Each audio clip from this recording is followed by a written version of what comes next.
Hey guys, Chad Burkhardt with Wellery, Carrie Lippin on SLP. We're talking about oral restrictions, signs and symptoms in adults. In us, we're messed up. We got issues, and we don't know where they're coming from when we try all these things. And if you've gone through some different avenues, you're still having, I think the biggest one, I think for people is sleep. Yeah. Sleep quality. We know about sleep hygiene and screen time and not to eat and to read a book, get all these things. But if we're still having these issues, it's maybe time for an oral evaluation. Yeah, absolutely. I think that, the quality of our sleep impacts how we function all day, every day, how we respond to our kids, how our nervous system is functioning, everything, because sleep is so important. But if you have an oral restriction that was missed in childhood, it's very likely that breathing and your airway development has not been optimal. So that can impact how you're breathing during your sleep, which can lead to fragmented sleep, including sleep apnea, but not always the case. Right, it doesn't have to go down all that way, right? We don't have to go down that path where your partner is hitting you in the ribs 15 times a night, right? Yes.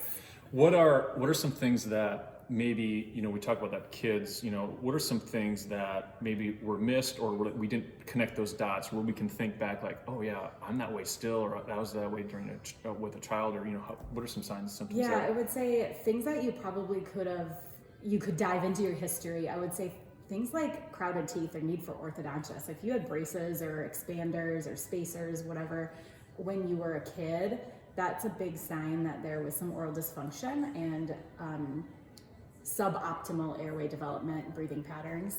I would say picky eating, or if you had a history of not being able to breastfeed, or you were colicky. A lot of adults that I treat tell me that their parents told them, yeah, you were the worst sleeper, or you were the worst eater. Things like that. I think if when picky eating or even stuffing their mouth as kids, so then think about how that looks like as an adult. We're probably a little more selective about what we eat, which of course we can control now, so nobody's watching us saying, oh my gosh, he's not eating his vegetables.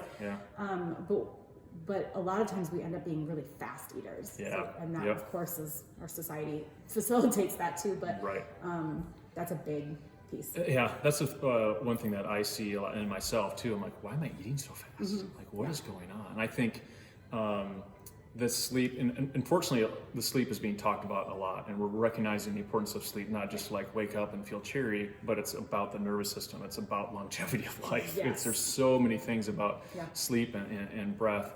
The history of orthodontics is an interesting one too, because we talked about being a picky eater where we're eating chicken nuggets or whatever it might be, where we're not having complex foods, where we're actually chewing and developing that jaw the way that maybe it should be, or the teeth aren't coming in because of that, our American diet, basically. Yes, exactly. Yeah, I mean, a lot of adults will say, well, I had my premolars extracted, or I had my wisdom teeth extracted.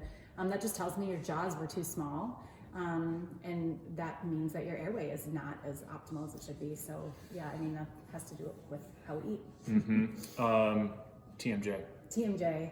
So yeah, I mean, when our muscles of our mouth and our face aren't working properly, especially our tongue, because it's kind of the support for everything, it can really strain the joints here on either side of your face in front of your ears. So the joint where the jaw opens and closes, that joint is very complex. There's a little disc inside, and there's several muscles that attach. It can get really inflamed if you're needing to brace. A lot of us who have poor airway are kind of bracing in our jaw. We're bracing, pulling our teeth forward. We're grinding our teeth. We're clenching our jaws, and that can really be a negative experience with having that's a mild way of putting it, right? Yeah.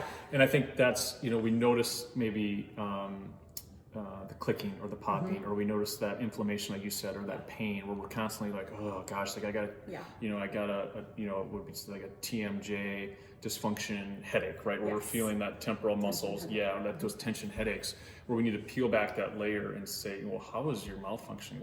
Get an oral evaluation, because those are some things that can be missed. We can try all these things, but are we really deep digging in and actually fixing the root cause of, and I think that goes, think about too, like when you're stuffed up, you have a cold, and like how you hold your jaw and how your body compensates, and that some of us are just living that way, right? Of just like we're doing things at night, and while we're resting, just to hold our jaw so our airway can open up. Right. Yeah. Another big thing, obviously, as a chiropractor, we see all the time, neck, shoulder tension. Yeah. And I think this is an interesting one too, because we need to peel back that layer. If you have, we know we're in laptops and we're in phones, and yes, that is definitely a piece of it. And just the overall stress of, the world we live in and all those things that we're holding here. But dive into how oral restriction ties into the neck and the shoulder. I wish I had a picture for this, but basically there's multiple big deep lines of fascia. Fascia is connective tissue, and basically if you have oral restriction under your tongue, that is specifically a part of like the anchor for one of the deep lines of fascia. It's right up at the top. It connects all the way down to your toes. Fascia connects muscle to muscle, the muscle to joint, muscle to everything. It basically creates the structure of your entire body. So, and what we know about it is it communicates directly to the central nervous system. So it tells the nervous system what's happening at the muscle level. And so if there's something here, restriction, there's tension here, it's going to just facilitate all of this tension through your whole body. And sometimes we even see like tension down through the hip flexors and the calves, down through the feet and toes. Yeah, there's one, like you said, that midline fascia, tongue, there's one piece, and that I didn't realize until getting into some of this work, one piece, tongue all the way down to your feet. Yes. When you talk about like maybe you're like a toe walker, as a kid, some of those things, those tension of where you don't feel comfortable doing certain things. Yeah. And you're going to massage, you're going to the chiropractor, you're doing all those things, you're still having some of these sleep issues, maybe some TMJ things, a combination of some things we talked about. Right. It could be that midline fascia where you can get massages, but if that restriction is there, you can do all the body work, but unless this is addressed, you're still going to have a lot of these issues. Right. I think there's a lot to be said for the body work, because that will help mobilize the fascia, so to help kind of relieve some of that tension. And I think that's really helpful to help us as practitioners know, is it necessary for you to go to the procedure route, to the release route of that too. So. And I think having, because it's, as you guys are probably figuring out, it's complicated. Yeah. Right. And there's a lot to that. And there's a lot of players in this game, meaning some body work, nervous system, fascial people. There's some oral restriction, evaluation. We got to figure out what's going on there. And then is there a dentist that needs to get involved? And so I think, reaching out, having a conversation, with Carrie, and just kind of seeing where you're at. And that's why you just do such a good job of evaluating and diving into some of these things that we've talked about, and giving you some things to not only do at home and kind of letting the dust settle. We talk about babies, even in kids, right? Like, okay, let's see what we have here. Is there an oral restriction there? Is there some things we can do? And if you want better sleep and your jaw pain to dissipate and not have neck controller pain, maybe we should get an oral evaluation, right? Because I think that's not maybe a common thing where we connect those dots of there's something going on with my mouth, and that's why I'm having some of these issues. But it's definitely, I think, worth getting, being explored. Absolutely, I agree. And I think if you kind of like paint the picture backwards, it's why I like to ask those questions about infancy and childhood for even my adult clients, because it helps paint the picture of this isn't something that just developed when you turn 30. This has been kind of an ongoing changes into new symptoms as we develop. And as adults, like Chad was saying, we have decades of compensation that we're just more complex in that way.